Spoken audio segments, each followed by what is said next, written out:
कुर्बान और परवीन के दरमियान एक खास किस्म की दोस्ती हो गई थी और वो अक्सर दोपहर को खामोशी से उसके घर आने लगा था। जो कुछ कमाता वो परवीन की नजर हो जाता था, जिस पर उसके घर में फाके पड़ने लगे।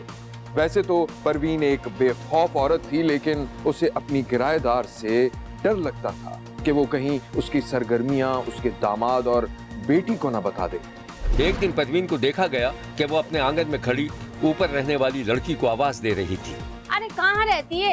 हफ्ता हफ्ता हो जाता है तेरी शक्ल को देखे हुए। कभी नीचे भी आ जाए कर मेरे पास। अरे खाला मसरूफ रहती हूँ बस। अच्छा मैं आती हूँ नीचे। रेहाना सीढ़ियाँ उतरती हुई आई तो परवीन चाय बनाने के लिए किचन में जा चुकी थी। मेरी बच्ची कैसी है?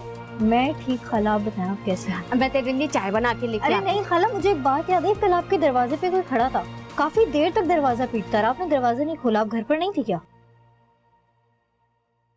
अरे हमारा दरवाजा? नहीं नहीं, किसी ने गलती से पीट लिया होगा, हमारे यहाँ कौन आएगा? अरे नहीं खाला, मैंने देखा था कोई बूढ़ा सा था दरवाजे पे खड़ा था काफी देर से। अरे नहीं, चल छोड़, होगा कोई। मैं तेरे लिए चाय बना के ला। अरे नहीं खाला, मैं हांडी चढ़ा के आई हूँ, मुझे देर हो रही है, फिर कभी आऊंगी। अल्लाह हाफ़िज़। ऐसे हवा के घोड़े पे होती है ये लड़की तो।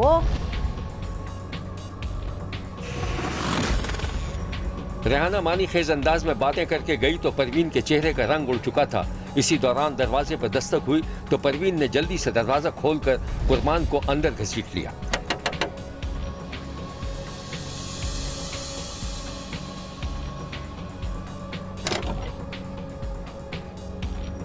क्या हुआ? आज तुम्हें नहीं आना चाहिए था। क्यों? वो ऊपर वाली पड़ोसन है ना, वो सब समझ गई है, सब देख लिया उसने। मुझे लग रहा है वो मेरे दामाद को सब कुछ बता देगी। तुम ऐसा करो, अभी के अभी यहाँ से चले जाओ।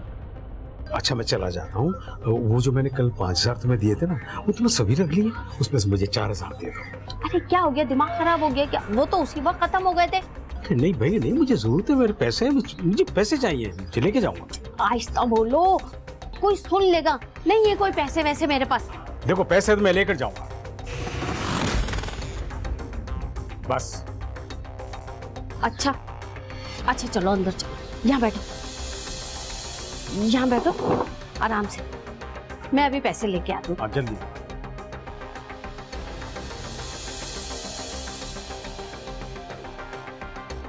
शब्बीर ने देखा कि परवीन ने मुबैना तौर पर एक डंडा उठाया और कुर्बान के सर के पीछे वाले हिस्से पर दे मारा, जिससे वो थोड़ा सा चीखा, फिर खामोश हो गया।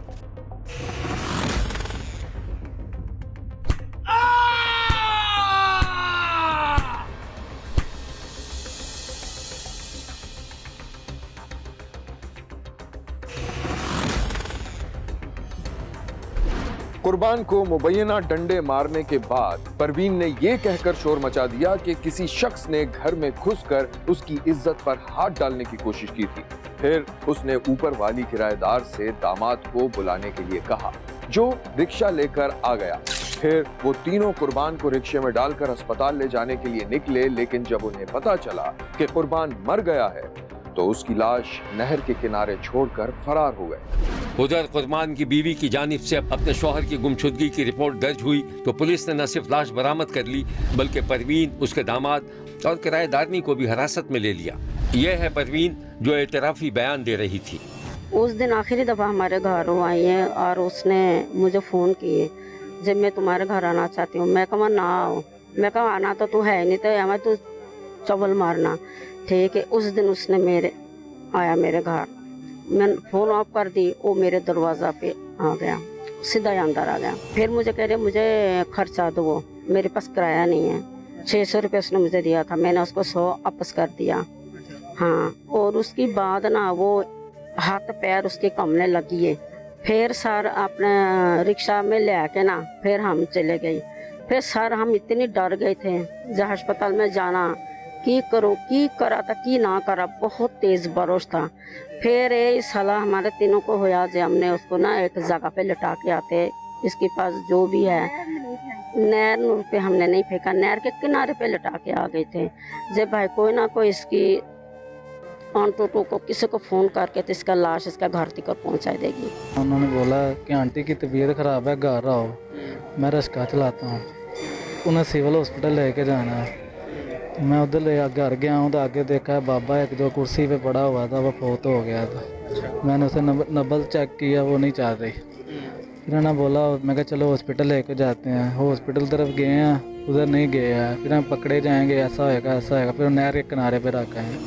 इन्होंने, मैं ऊपर रहती हूँ किराए पे इनके पास। इन्होंने मुझे कॉल की, मैंने कॉल नहीं उठाई है। मुझे आवाज़ें दी सीढ़ियों आदि पे जाके ना, तो मुझे बोला नीचे आओ। बा के मैं नीचे आई हूँ। मुझे बोला ये देखो आदमी, इसको क्या हुआ, बा के मौसन के बुला के लाओ। वो भाई मौसन को बुला के लेके आए थे, रिक्शे में डाल के गए हॉस्पिटल लेके जाना। हॉस्पिटल तो हम नहीं गए, डरते कि पकड़े जाएंगे। तीनों मैं भी साथ थी। तो बाद में मौसन के उसको नहर के किनारे लेटा आए थे अंदर। पुलिस ने इस वाक़े के बारे में जो कुछ बताया था वो ये है। 15 पे कार मसूल हुई है कि डेड बॉडी नहर के किनारे मिली है। और डेड बॉडी मिलने जब उधर गए हैं, उसको जो हमने जाकर चेक किया है और जो कंप्लेनेंट था उसके साथ ले गए मुदैया को। उन्होंने उसको शिनाख्त किया। वो उसी जो लापता था, अगवा किया हुआ बंदा था, उसकी वो डेड बॉडी को शिनाख्त हुई। उसके बाद उसका पोस्टमार्टम के लिए ले गए, पोस्टमार्टम वगैरह किया। उसके बाद उसको हमने जदीद टेक्निकल तरीके से, तकनीकी बुनियादों पे हमने उसको बजरिया CDR वगैरह और जियो फेंसिंग वगैरह के ज़रिए उन मुलजमान को ट्रेस किया। वहाँ से फिर मुलजमान को पकड़ा। वहाँ उनसे तफ्तीश के दौरान हमें पता चला कि जो मकतूल था उसका बीबी लेडीज़ के साथ जो है ना वो दोस्ताना तल्लक था, जिसकी बिना पर ये उधर गया हुआ था। वहाँ पर इसकी डेथ हो गई थी। उसके बाद फिर हमने उसके पोस्टमार्टम में उसके जो सैंपल्स वगैरह हैं वो सारे के सारे हमने PFA से भिजवाए हैं। वहाँ से जो रिपोर्ट आएगी इंशाल्लाह उसकी जो मेडिकल तफ्तीश में ला रहे हैं, तो उसके मुताबिक जो कार्रवाई लाई जाएगी। अहमदाबाद में पेश आने वाला ये वाक़या खासा चश्मकुशा है, खास तौर पर उन लोगों के लिए जो अपना बसा बसाया घर छोड़कर बाजारों में सुकून तलाश करने निकलते हैं और फिर तबाही उनका मुकद्दर बन जाती है। देखते रहिए, क्योंकि कोई देखे न देखे, शब्बीर तो देखेगा।